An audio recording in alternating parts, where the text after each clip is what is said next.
많이 피곤하시죠? 공부하는 것도?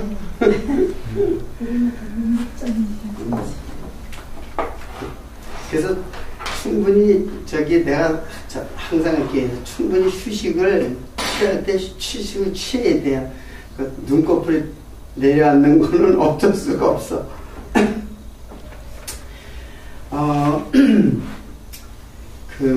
이제 결국 죄의 문제는 이 신학자들이 이게 빠뜨리는 것이 뭐냐면은 죄의 문제를 율법의 문제, 죄를 율법과 관련해서 죄를 설명해요. 되게. 그러니까 죄 하면 신학자들이 딱 뭘 거론하냐면 율법. 그러면 죄를 설명할 때는 율법으로 설명할 수밖에 없죠. 그러니까는 율법을 뭐 하면은 율법 플러스 불순종. 율법 자체가 죄는 아니잖아요. 그렇죠? 율법은 선한 거예요. 그래 바울이 그랬잖아요. 율법이 죄냐 그러니까 율법은 선하고 계명도 다 선한 것이다, 좋은 것이다 그런 거예요. 근데 율법을 어떻게 했대? 율법을 불순종할 때 죄. 이게 이제 신학자들이 죄를 갖다가 이제 설명할 때는 항상 율법으로부터 시작돼요. 근데 성경에서 죄라고 하는 것은 이것도 물론 죄죠. 맞죠? 이게 죄 설명하는데 맞는데 성경에서 말하는 하나님께서 죄라고 하는 것은 아주 보다 근본적인 것을 얘기해요. 이건 쉽게 말하면 죄가 나타난 것이죠. 뭐에 의해서? 율법에서 나타난 거예요. 근데 왜 나타났느냐에 대한 그것은 그냥 그러면 하나님이 죄를 짓게 하는 자로, 즉 죄를 조성하는 자로 몰아가기 때문에 그것에 대해서는 어떻게 딱 끊어버리는 거야. 하나님을 위한답시고 한마디로 하나님을 선한 하나님으로, 자기가 선한 하나님으로 만들기 위해서. 하나님은 인간이 선하게 여긴다고 선해지고, 인간이 또 악하다고 그래가지고 불평한다고 하나님은 악한 분이 아니에요. 하나님 자체는 그냥 선해. 이해를 하느냐 못하느냐의 차이지, 하나님이 내가 선하다 그러면 선해지고, 그 말도 안 되는 얘기죠. 내가 선하다고 생각하면 하나님은 선한 분이고, 하나님은 내가 불평한다는 건 이미 하나님이 악한 하나님이라는 것을 그걸 고백하는 거예요. 여러분들 그러니까는 불평하지 마세요. 여러분 불평하는 건 하나님을 모독하는 거예요. 이미 하나님은 악한 분입니다라고 불평한다는 것은. 여러분 하나님한테 불평하는 것, 인간끼리의 불평도 마찬가지예요. 인간끼리의 불평이 하나님을 불평하는 거예요. 여러분들은 무서운 죄악에 빠져 있으면서도 내가 죄 짓는지를 몰라. 문둥병처럼. 문둥병은 자기가 코가 문드러지고 이게 문드러져도 그 통증을 모르는 거예요. 죄의 고통을 모르고 죽어가는 게 문둥병이겠어. 예수님 문둥병을 어떻게 해요? 고쳐주잖아요. 그게 다 의미를 갖고 있다는 얘기예요. 병 고치는 거 한번 해보세요. 예수님 병 고친 거. 유출병도 고쳐주시죠. 유출병 같은 거는 여인이 피를 흘리는 거예요. 여인이 자꾸 피를 흘리는 게 멈추지 않는 게 유출병이에요. 그건 생명을 버리는 거예요. 생명을 버리기 때문에 예수님 옷가를 만지니까 혈병이 낫는 것처럼. 그래서 그 율법에 보면 여인이 월경하는 것도 부정하다고 그래요. 다 물론 상징이에요. 상징. 율법에 별의별 게 다 있어요. 남자의 뭉정 얘기들은. 그럼 율법 다 지킨다면, 다 지켜야 된다면, 여자는 여자가 지켜야 할 것을, 남자는 월경도 안 하는데, 그걸 어떻게 그걸 지켜. 거기에, 반드시 정결례식도 취해야 되고, 그런데. 자, 그러니까는, 이 죄를 갖다가 설명해. 신학자들은 여기서부터 시작해. 여기서부터 선악과부터 시작을 해야 되는데 선악과로부터 죄를 설명해 나가야 되는데, 그러니까 성경에서 말하는 죄는 율법을 행하고 안 하고 율법 지키지 못해 그것으로 죄를 갖다가 규명해 버린단 말이에요. 그러니까 행위에 어떻게 해요? 가치일 수 밖에 없죠. 그걸 지켜야 안 지키냐? 지킨다고, 예를 들어서 지킨다고 해서 그러면 그 사람은 의인이냐?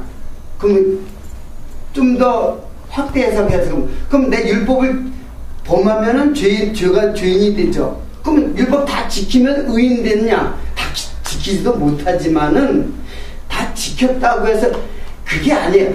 지키느냐 안 지키느냐의 그 구조에 빠져 있다는 거예요. 지금 내 말은 법에 빠져 있는, 지켜도 안 지켜도 다 자기를 향한 그 의이기 때문에 사실은 지켜도 거기서 벗어나지 못해. 이미 지켜야 되겠다고 하는 것조차도 뭐예요? 그 구조 속에 갇혀 있는 거예요. 지키든 안 지키든. 그러니까 지금 우리가 그 신학자들이 이제 빠뜨린 것이 바로 그거예요. 신학자는 죄를 갖다 설명할 때 항상 율법을 갖다 해요. 그럼 우리에게 설교로 떨어지면 뭐야? 율법 지켜라. 착하게 해라. 도둑질하지 말아서 간음하지 말라. 남의 거 탐내지 말라. 거짓 증거하지 말라. 그런 식으로 나간단 말이에요. 그러니까는 여전히 뭐에 갇혀 있는 거예요? 율법에 갇혀 있는 거예요. 죄는, 성경에서 죄는 그런 거를 말하는 게 아니에요. 그보다 근본적으로는 죄의 본질을 지금 설명하는 거예요. 죄라는 것이 무엇이냐? 죄는 오히려 제가 설명을 했지만은 죄가 더한 곳에 은혜가 없다. 그 말을 어떻게 설명해? 그럼 죄를 더 많이 지라는 얘기냐? 또 그렇게 나가잖아요, 사람들이. 그럼 죄를 많이 그럼 말도 안 되는 얘기잖아요. 죄와 은혜는 서로 대척점에 있는데 죄가 많아지면 죄가 많아지는 거지 무슨 은혜가 더 많아져? 은혜는 줄어드는 거지. 근데 바울은 그렇게 설명한단 말이에요. 그러니까 죄가 도대체 무엇인지를 인간은 모르고 그냥 그 율법 아래 빠져서 그냥 지키느냐 안 지키느냐 그 문제에 빠져서 더 많이 지키면 더 의로워지고, 그래서 율법이 자꾸 많아진 거예요. 율법은 하나예요. 선악과가 하나이듯이 그렇잖아요. 율법은 그래서 예수님은 그걸 하나로 몰아갔죠. 나중에 하나다고. 나중에 하나라고 이제 나중에 제가 이제 10계명을 설명할 때 이제 2계명이 하나인 계명으로 이제 그것을 알아야 되는데, 근데 유대인들은 그것도 부족해가지고 더 많이 만들어서 자꾸 그러면은 점점 깨끗해지려고. 그러니까 쉽게 말하면 점점 지키고 점점 깨끗해지려고. 근데 죄의 본질은, 성경에서 말하는 건 죄의 본질은 선악과를 통해서 이해를 해야 돼요. 선악과로 이해를 해야 돼요. 오늘 좀 그렇게 길지 않게 하겠습니다. 요한일서 1장 제가 한번 읽어보라고 그러는데 한번 읽어보셨어요? 한번 일단은 제가 읽지 않은 데가 다 읽은 다음에 전체적으로 봉독하자고 여러분이 직접 이게 무슨 말인가 생각하면서 조금 약간 시간을 줄 테니까는 그걸 이해를 하면서 읽어봐요. 이게 무슨 말인가 도대체. 1장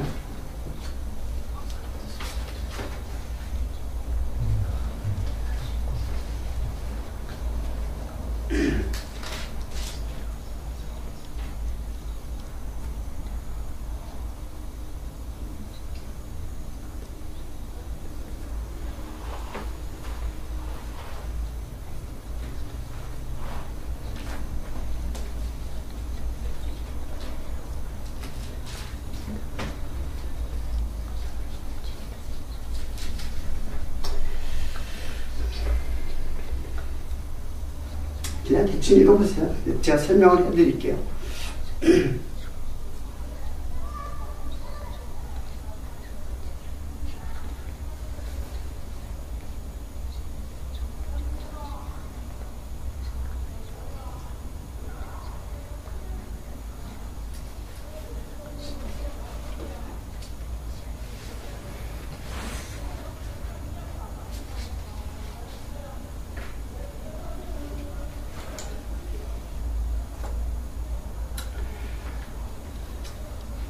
대충 다 읽으셨나요? 좀 이해하기는 그렇게 쉽지 않죠? 예. 예. 자, 그러면 하나하나 살펴보도록 하겠습니다. 자, 1장 5절. 우리가 저에게서 듣고 너에게 전하는 소식이 이것이니 곧 하나님은, 자, 하나님은 뭐라고요? 빛이시니라. 그러니까는 물론 이 빛, 이제 창조의 빛은 하나님을 상징하는 거죠. 그에게는 어둠이 아주 조금도 없으시니라. 그에게는 어둠이 조금도 없으시니라. 그게 이제 야고보서의 말로는 그 회전하는 그림자가 없다고. 그에게는 완전한 빛으로 있는 거죠. 만약 우리가 하나님과 사귐이 있다 하고 어두운 가운데 행하면, 자, 하나님과 사귐, 하나님과 사귐이 있다. 그러면 하나님 안에 거한다는 얘기죠. 그리고 그렇게 사귐이 있다 하고 어두운 가운데는, 어두운 가운데 행하면 어둠 가운데 행하면 그러면 거짓말이다 이게.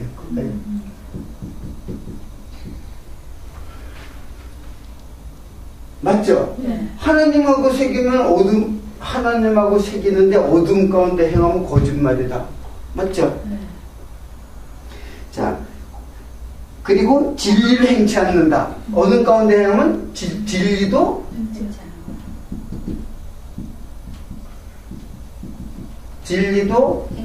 행치 않는다. 이 말과 이 말은 같죠? 저가 빛 가운데 계신 것 같이 우리도 빛 가운데 행하면 우리가 서로 사귐이 있고 그것다 예수의 피가 우리를 깨끗하게 하실 것이에요. 여기서부터 조금 이해하기 힘든 말이 나와요. 저가 빛 가운데 있으면, 자, 하나님과 사귐 가운데 있고, 저가는 이제 어떤 사람인데 우리를 말해요. 우리가 빛 가운데 있으면 하나님, 저가 빛 가운데 계신 것 같이, 여기서 저는 하나님이죠. 저가 빛 가운데 계신 것 같이 우리도, 여기 우리 맞잖아요. 우리도 빛 가운데 행하면 우리가 서로 사귐이 있고 그 아들 예수의 피가 우리를 깨끗하게 하실 것이요. 자, 우리가 하나님이 빛 가운데 있는 것처럼 우리도 빛 가운데 있으면 어떤다고요? 예수가 우리의 죄를 깨끗하게 하실 것이요. 자, 그러면은 여러분들 우리가 빛 가운데 있다는 것은 이것을 말했죠. 네? 하나님과 사귐이 있는 것은 이런 것이다. 그렇죠? 그게 우리가 빛 가운데 있다는 얘기예요.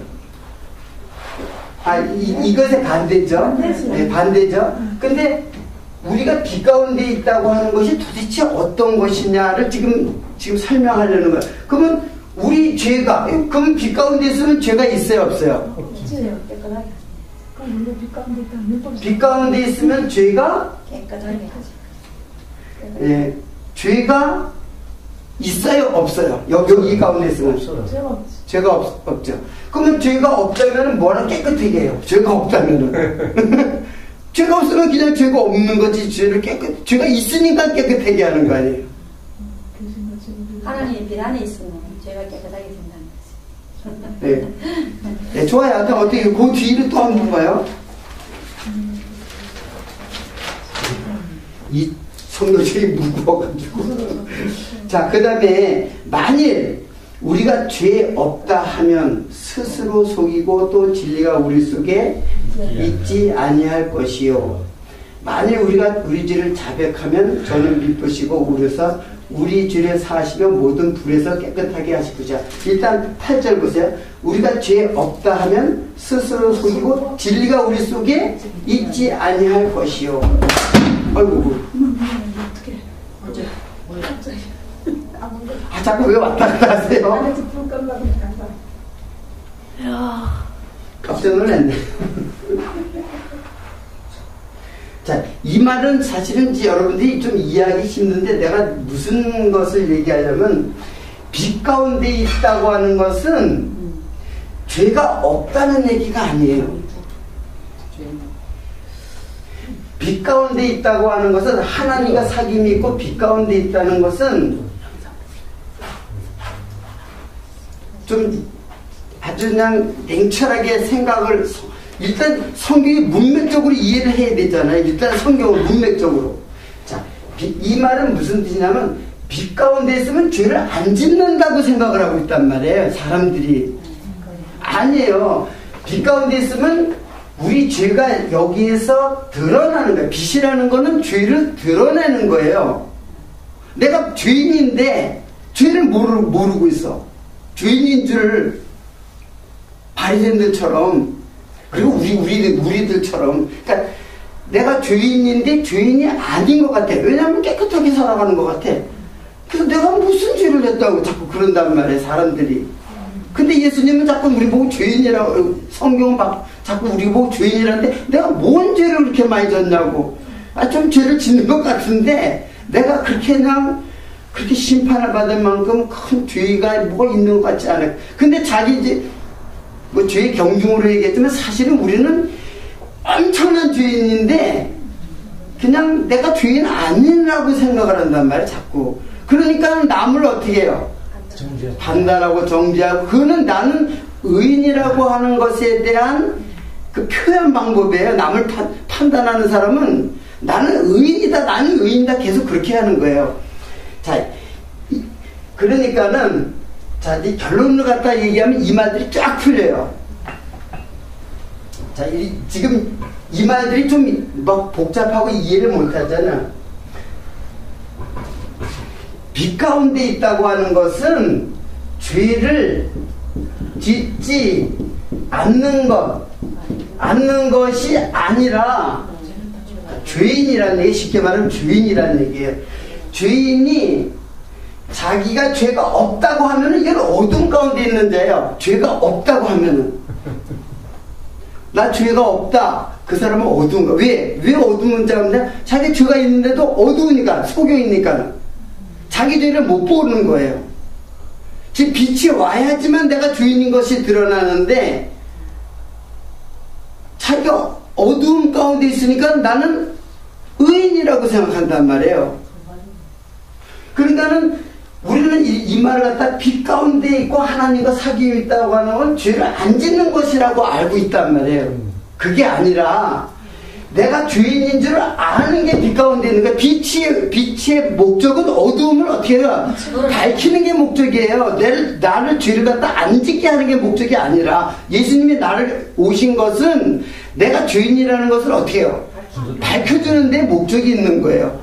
내가 죄를 짓는 사람이 죄를 안 짓는 사람으로 만들려고 하는 게 아니란 말이에요. 그러니까 이 말들이 이해가 안 가는 거예요. 내가 피 가운데 있는데 뭐 예수님 피는 또 뭐가 필요해?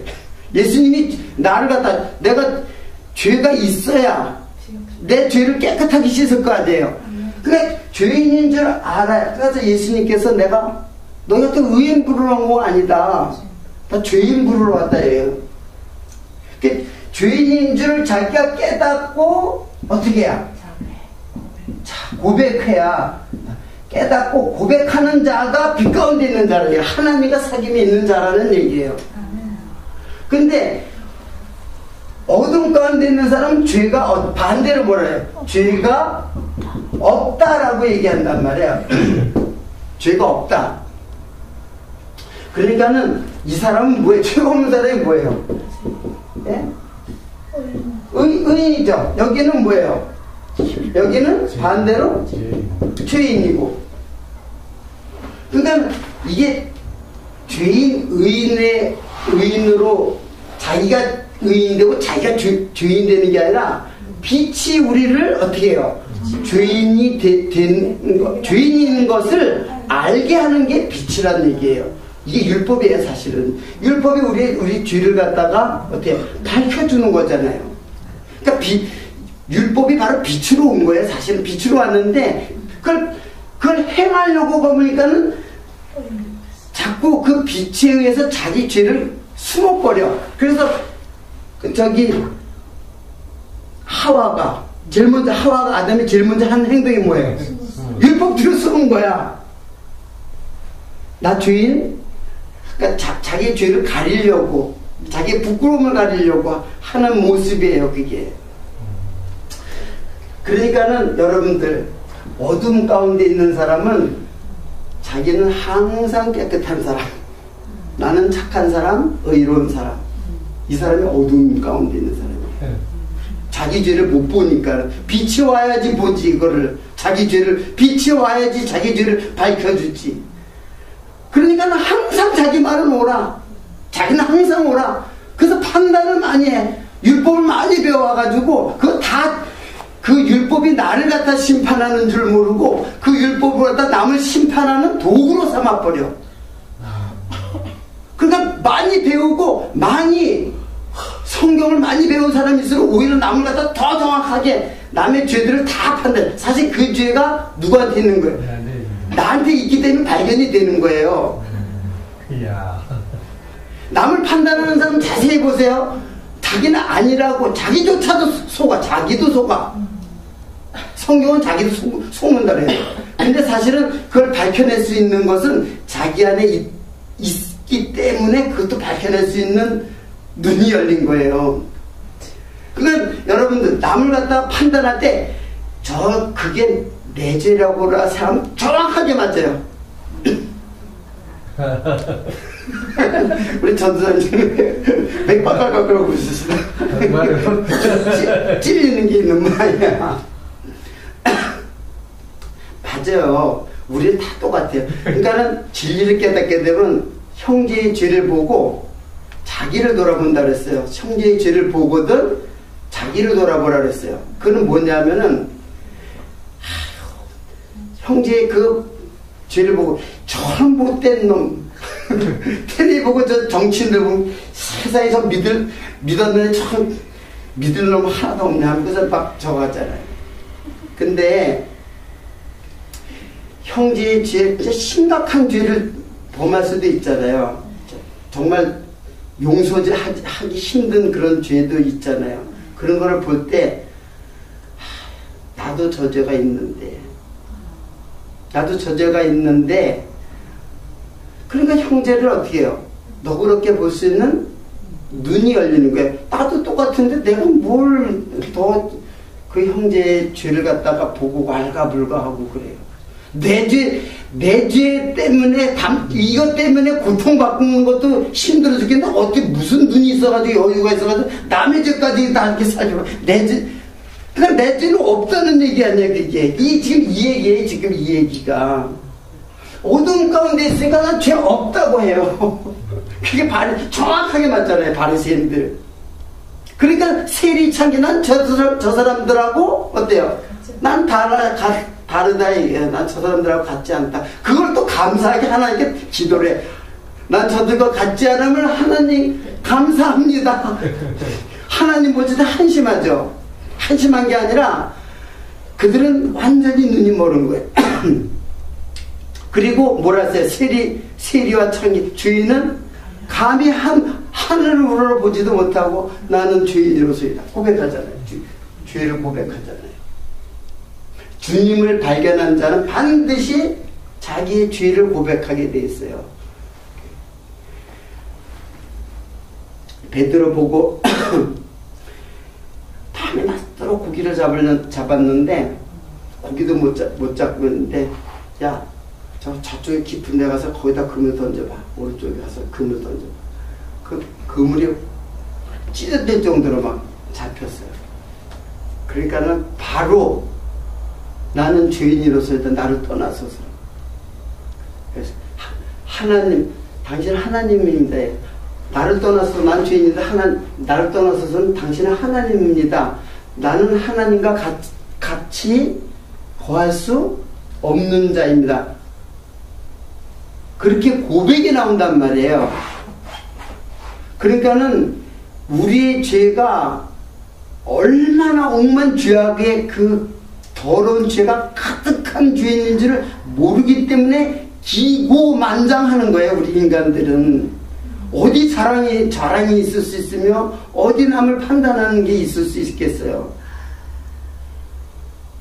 그 남을 판단하는 게 하나님 판단하는, 하나님의 그렇게 하나님의 형상을 지은 형제를 갖다가 다 자기가 하나님 판단하는 거라니까. 자기가 하나님이 됐잖아요. 그러면 이미 하나님을 판단할 정도가 되면은. 그래서 빛이라는 것이 이게 다 이제 결국 율법이에요. 이거 뭐 다른 거 설명하는 게 아니라 그 다 연결돼 있다. 다 어떤 성경이든지 다 연결돼 있어요. 예수를 깨닫게 하는데. 그래서 여기가 지금 주님께서는 빛으로 오신 거예요. 빛으로 오셨다는 것은 내 죄를 없애려고 하는 게 아니라 일단은 없애기 위해서는 어떻게 해요? 죄를 어떻게 해요? 너가 죄가 있는 거 알아야지. 죄도 없는데 뭘 없애기를. 네? 죄가 있는 줄을 알게 하는 거예요. 그래서 뭐라 그래?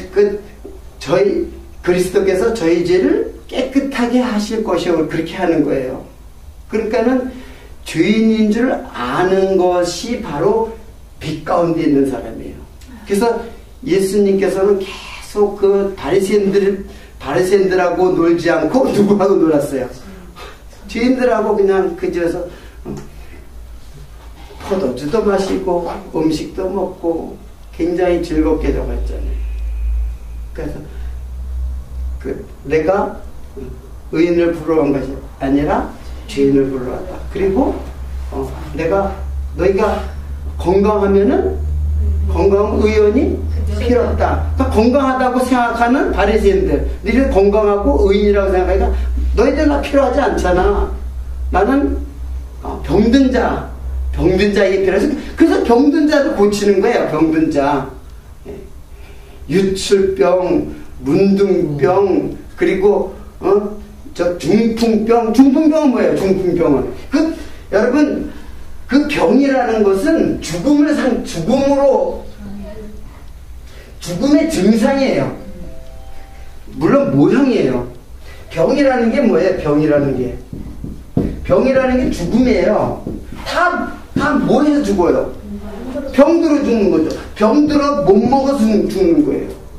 병들어서 못 먹어. 죄로, 이 병이 바로 뭐예요? 죄의 증상들이에요. 하나의 증상으로 보여주는 것들. 다 병으로 죽어요. 그래서 병들도 다 의미가 있어요. 그 예수님이 고쳐주는 병들, 물론 모든 병들이 다 죽음으로 가는 거죠. 죽음은 뭐야? 죄로 인해서 영원한 죽음. 그렇죠? 죄로 인해서 영원한 죽음을 뭘로? 병으로, 육체의 죽음으로 모형화한 거죠. 이거는 영원한 죽음이죠. 예, 영원한 죽음을, 영원한 형벌의 죽음. 근데 요걸로다가 육체로 다 보여주는 거예요. 그 예수님께서 어떻게 해요?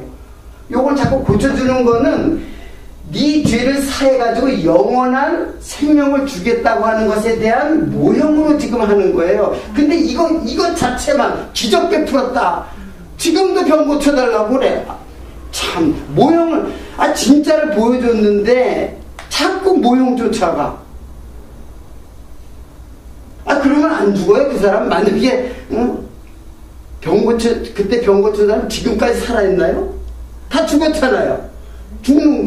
죽죠. 그건 하나의 뭐예요? 우리에게 보여주는 거예요. 설명으로 보여주는 거예요. 영원한, 그래서 치료하시는 분이라 여호와를 치료하시는 자라고 그랬어요. 햇빛으로 치료하는 자라고 그랬어요. 왜?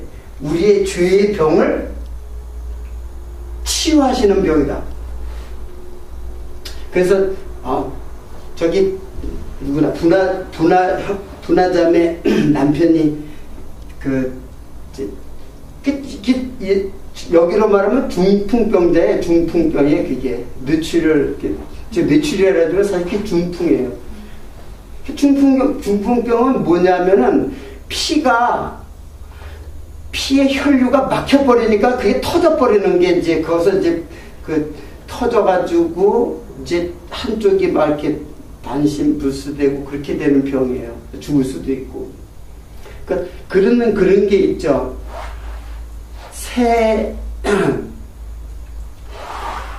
헌 부대에 새수를 넣으면 어떻게 해요? 부대가 터져버린다 그랬죠? 딱 그걸 의미하는 거예요. 그러니까 모든 병들은 지금 예수님께서 고치는 병들은 다 의미가 있어요. 그러니까 다 그게 어떤 의미를 가지고 이거를 설명하기 위해서 이제 그 의미를 가지고 있는 거예요. 그러니까 이 헌 육체에 새술이 들어오면 이게 터져버려요. 그래서 내가 죽어야 돼, 사실은. 죽어야지만 예수가 살죠. 그러니까는 새 포도주, 새 영이 어떻게 해요? 새 영으로 그 진리를 담아야 된단 말이에요. 그러니까는 모든 병들은 다 죽음으로 이르는 병이에요. 다 죽지 못하고 결국에 뭐야? 굶주려서. 그렇죠. 병 때문에 나중에 먹지를 못하는 거야. 물도 못 먹으면 죽는 거예요. 그러니까 결국에는 생명의 양식이 없어서 이게 죽는 거란 말이에요. 자, 근데 지금 여기 요한에서 이 말은 이런 것들은 다 지금 그 하나님의 나라이신 예수 그리스도를 어떻게 설명하기 위해서 이런 것들이 동원이 됐어요. 그렇죠? 그래서 그거를 그냥 이해를 하려고 그러면 도대체 이 말이 무슨 말인가 잘 이해를 못하는데 지금 제가 한 말을 이해를 하고 그걸 자세히 봐요. 그리고 자세히 봐도 아주 아무도 없는 데서 혼자서 조용히 하나하나 적어가면서 봐야 돼요. 그럼 딱 들어맞아요. 그 말이 무슨 말인지 딱 들어맞아요. 근데 그냥 읽으면 그냥 읽으면 도대체 무슨 말인지 알 수가 없어요. 그냥 하나님의 말씀이 그렇게 거짓일 리가 없잖아요. 그래서 성경을 어떻게 해요? 자세히 들여보라고 그러잖아요. 자세히. 베레아 교인들은 아주 신사적이어서 이게 진짜 이게 그런 말씀인가? 이게 진짜 무슨 말씀인가? 하고 자세히 들여봐요. 그냥 성경을 100번을 읽으면 돼. 어떤 철학자 100번 읽었어요. 그리고 결론이 뭐냐면 하나님 없다. 결론 났어요. 여러분들은 저는 솔직히 100번은커녕 글쎄 뭐 부분적으로 본 걸 답변은 몇 번 말씀을했는지 나도 예측을 못하겠는데 성경 많이 외우고 외운다고 외우면 뭐래요? 응? 그 내용 속의 알맹이로 예수 그리스도가 우리 마음속에 들어오고 담겨져야만 그래야지만 진리를 아는 것이 그리스도의 영이 들어오는 거예요. 예수로는 못 들어와요. 예수는 내 몸이 돼가지고 다 죽어야지만 그게 들어오면 자연히 죽고 그리스도로 살아나는 그런 역사가 이 역사예요. 우리 인생이고. 여러분 바리새인이 예수님께서 그랬어요. 바리새인은 돈을 좋아하는 자다 그랬어요. 돈을.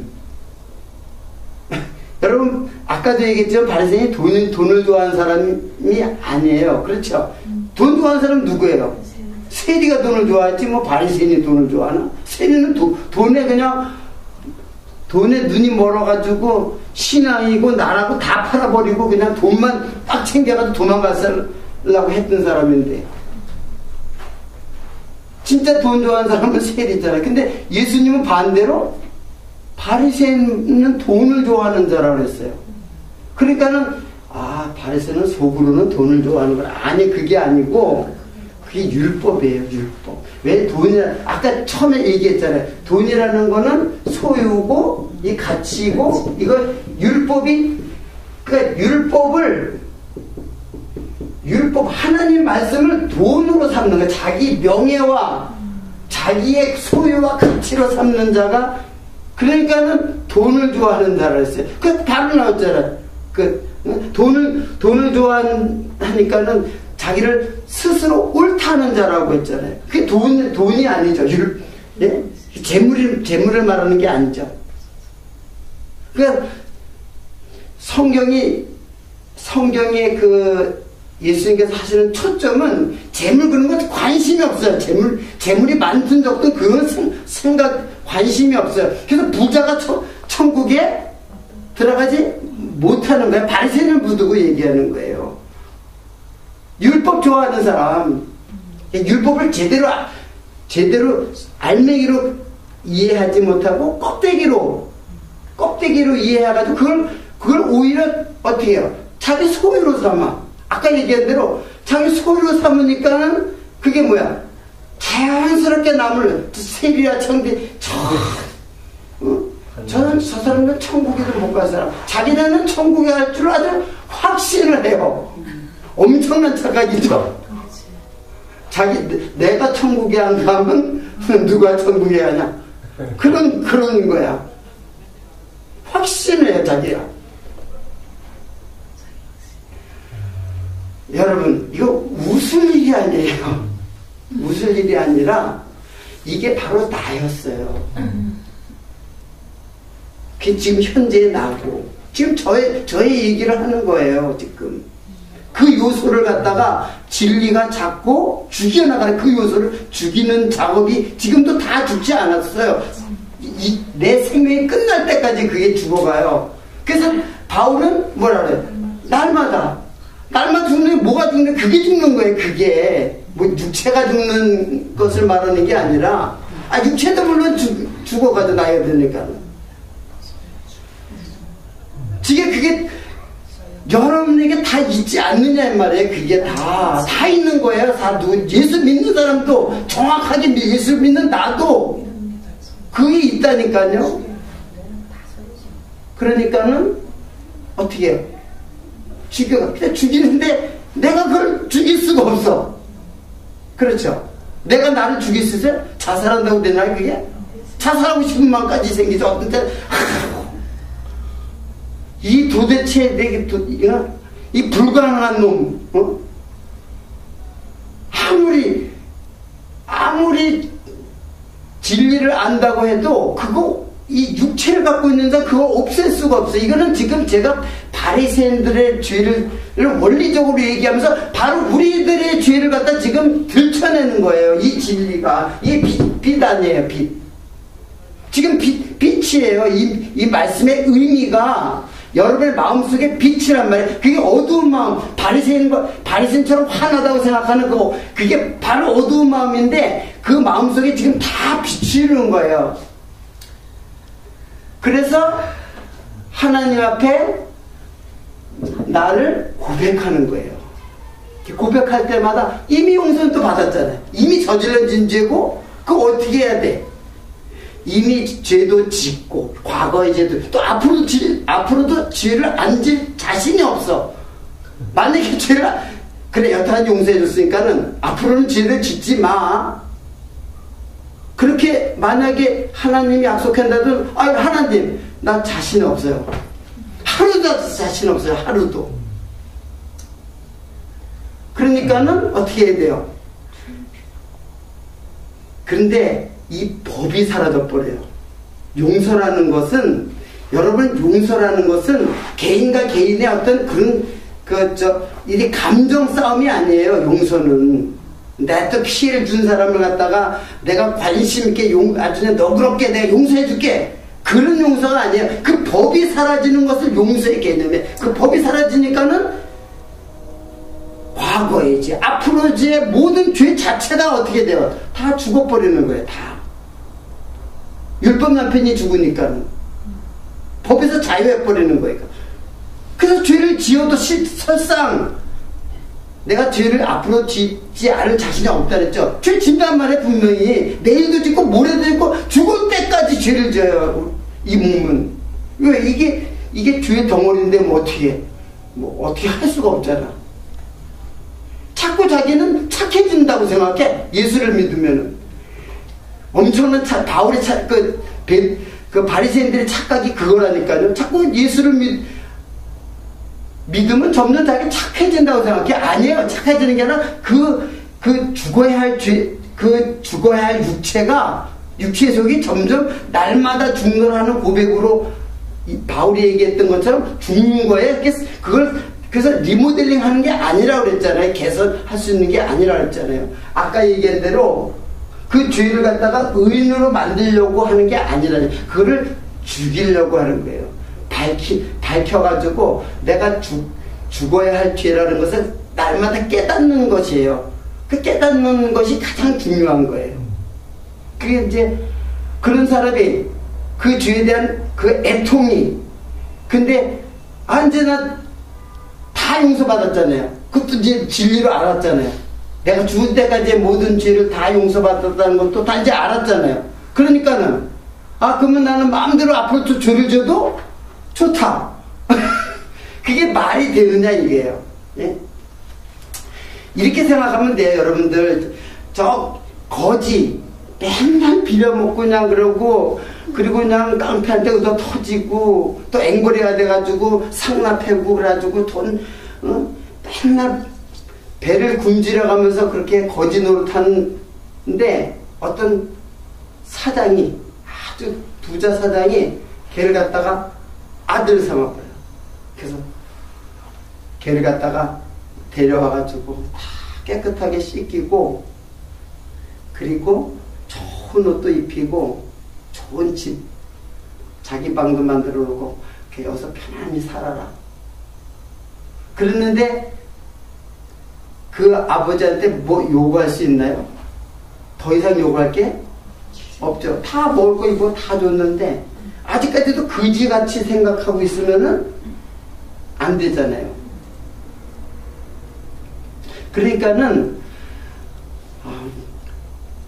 이 모든 것은 진리로 깨닫고 그 진리 되신 예수 그리스도를 깨닫는 것이 바로 예수를 내 마음속에 영으로 모시는 거예요. 그게 개체로 모시는 게 아니라.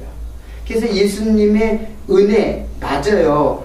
구약의 모든 율법을 다 이루신 분은 모든 죄를 용서하시는 십자가상에서 다 이루신 분 맞는데 그게 그래서 예수의 십자가를 내가 쫓아가는 게 아니에요. 그러면 예수의 십자가라 그러죠. 근데 뭐라 그랬어요? 나를 쫓아오려거든 네 십자가를 지고 쫓아오라 했어요. 네 십자가, 자기 십자가를 지고 쫓아오라. 그러니까 예수의 십자가를 쫓아간다는 예수님을 섬겨야 돼요. 예수를 섬겨야 되는데 여전히 그게 뭐라 그랬어요? 우상이라 그랬죠. 섬기는 게 아니고 그 예수 너는 나를 섬기려고 하지 말고 너는 내가 베풀어준 은혜를 깨닫고 누리기만 해. 그냥 그 거지가 그 집에서 그냥 편안히 누리고 영원히 그 아버지를 양자 삼으신 아버지를 어떻게 해요? 찬송하면 되는 거예요. 아버지한테 뭘 좀 하려고 그러지 마요. 그러면 또 무슨 짓 하겠어요? 바깥에 가서 거지 노릇 해가지고 좀 얻어온 거 밥집거지 그런 거 얻어가지고 아버지 내가 요걸 해도 받아주세요. 우스꽝스럽죠. 그거예요.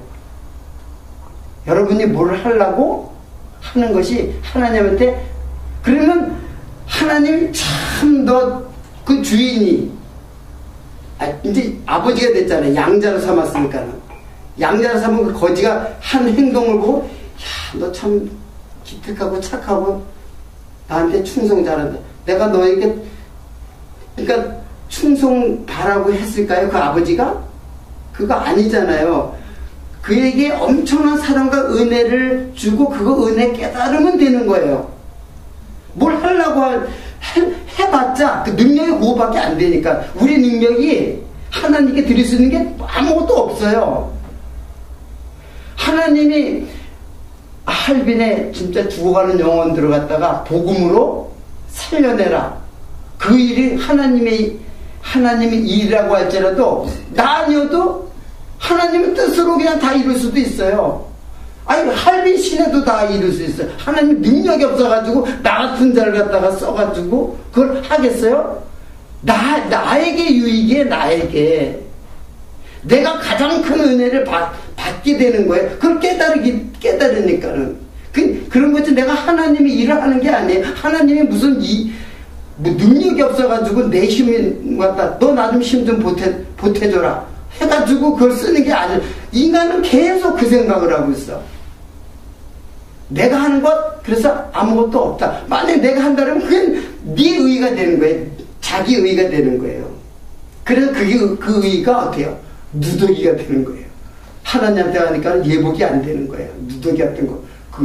네 의의는, 너의 의의는 더러운 옷과 같으니. 그러니까는 자기의 이거 주장하는 것과 자기의 내가 바로 죄인 맞습니다. 그래서 십계명을 통해 가지고 그 죄가 다 내 죄군요. 그리고 그 죄를 다 주님께서 용서하셨군요. 그래서 십계명을 주제로 삼은 거예요.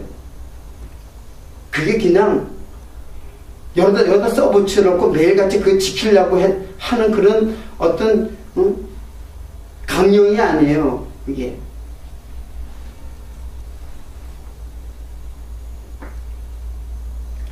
하나님을 거짓말하는 자로 만들지 마세요. 하나님을 오해하지 말라는 얘기예요. 그러면 나중에 하나님이 거짓말쟁이가 돼버려. 또 나오잖아요. 다 쭉 읽어봐요. 뭐 어떻게 그 말의 이야기가 떨어져 나가나 결론으로. 그럼 하나님은 거짓말하는 자가. 거짓말하는 하나님을 어떻게 믿어? 믿음이라는 거는 신뢰인데 거짓말하는 걸 어떻게 믿어요? 자꾸 거짓말하는. 오히려 하나님은 거짓말하는 나를 우리 끝까지 사랑하고 있죠. 계속 거짓말하는 우리를. 호멜이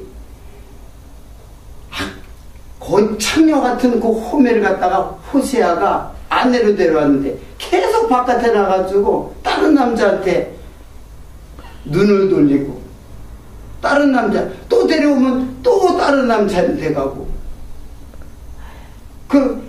그러니까는 그 하나님의 사랑을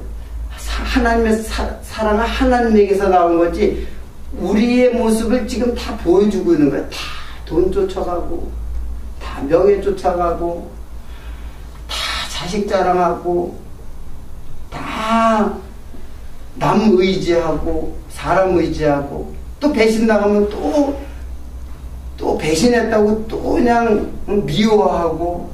사람 보지 마세요. 사람은. 여러분, 나도 보지 마세요. 나도, 여러분이 나를 보면은 나도 분명히 여러분들이 실망을 할 거예요. 왜? 한계가 있으니까. 사람은 한계가 있어요. 그러면 나를 봤다가 나를 실망하면 말씀도 싫어져요. 그건 분명해요. 그러니까 나를 보지 말고 내가 하는 말이 정확한가 진리인가 그것만 판별하고 누구의 마음에 모든 신경을 써요. 나한테 잘하려고 하잖아요. 지금 충분히 잘하고 계신데, 저는 그냥 진짜 거듭 얘기했지만 제가 너무 번거롭게 하지 않고 조금씩 먹어도 나는 괜찮아요. 내가 진짜로 원하는 건 이 말씀을 정말 내 온 신경을 써서 내 목숨을 걸고, 여러분, 저는 여기 목숨 걸고 오는 거예요. 그냥 오는 거 아닙니다. 내가 뭐 맛있는 거 대접받고 오려고 하는 것도 아니고, 나는 그냥 어떻게 하면 금식하면서 15일간 금식하면서 맛을 가르칠 수가 있어요. 물만 먹고도. 진짜로 여러분이 여기에 관심이 있다면은 이 말씀에 모든 여러분의 생활, 하루의 일과를 갖다 다 이 말씀에다가 초점을 맞추세요. 우리가 피곤할 수 있잖아요. 피곤하니까는 미리미리 자두란 말이에요. 그러면 깨어나가지고 말씀을 들어야지. 어쩔 수가, 육체는 어쩔 수가 없어요. 피곤해지니까는. 나도 마찬가지예요. 전부 저라고 뭐 철인인가요? 그래서 적어도 지금 제가 이 말씀을 갖다가 그 준비하고 정리하고 있잖아. 나는 내가 집에서 준비했던 거 또 생각이 나가지고 막 저기다 뭐 엉클어져가지고 지금 그냥 이거 타고 이거 뜯어가지고 여기다 놓고 여기 뜯어가지고 여기다 놓고 그래서 막 엉클어져가지고 막 찾기도 힘들어. 그때 진리의 말씀을 갖다가 어떻게든 하나라도 알려주려고 시간 1분 1초도 난 지금 여기 있는 동안에는 집에서 다 준비했어요. 완벽하게 준비했다고 생각했어요. 항상 느끼지만 완벽하게 준비했다는데 여기 오면 또 달라서 다른 식으로 이끌어가 하나님이. 예. 문제는 상관없어요. 어떻게 가장 중요한 것은 진리를 깨닫는가 안 깨닫는가 그것에 문제가 있지 뭘 내가 어떻게 하고 그런 데 문제가 있는 게 아니에요. 율법의 의미는 이제 시간이 계속하면 사실은 이제 피로도 가중될 거예요. 저도 마찬가지예요. 육체를 가지는데 뭐 별 수 있겠어요. 그러니까는 여러분들 건강도 잘 관리하시고 말씀을 잘 배우는 귀한 시간 되기를 바랍니다. 내가 이제 공부할 것은 많고 또 많이 한다고 또 되는 것도 아니고 여러분이 소화할 만큼 그리고 다 끝날 때까지도 다 여러분들이 다 이해를 못할 수도 있어요. 왜냐하면 여러분 인프라가 구축돼야 돼요. 이거를 배우기 위한 밑에 기반이 있어야 돼요. 이제 그런 걸 하면 창세기 내용 같은 건 내가 간단하게 얘기했지만 사실은 창세기를 전체를 다 공부를 해야지만 이거를 정확하게 이해를 했어요. 그 기반 위에 또 정확하게 이해하고. 그러니까는 이번에 혹시 우리 이제 목사님 네 분, 두 분도 계시는데 다 내가 이해가 안 돼도 상관없어요. 그 욕심낼 필요도 없고. 그렇지만 아마 생각을 계속 연상할 수 있는 자료는 될 거예요. 이게 옳은지 틀린지도 내가 다시 한번 성경을 조용한 시간에 다 기록했으니까는 그걸 갖다가 그래서 그런 시간으로 제가 삼기를 바라요. 지금 이 시간에 완전하게 내가 알아야 되겠다는 그것도 욕심이. 저도 다 모르는데 그걸 어떻게 다 알아요. 그냥 아는 만큼 하나님이 깨닫게 해주시는데 좀 이해를 안 되는 부분도 있을 거예요. 제가 그거는 조금 이제 제 높아심에서 이제 얘기를 하는 건데 그런 부탁을 드리고 싶어요. 그래서 이번 기회에 여러분의 그 신앙의 새로운 패러다임이 정립되는 귀한 시간이 되기를 바라겠습니다. 오늘은 여기까지 마치겠습니다. 오전은 기도하겠습니다.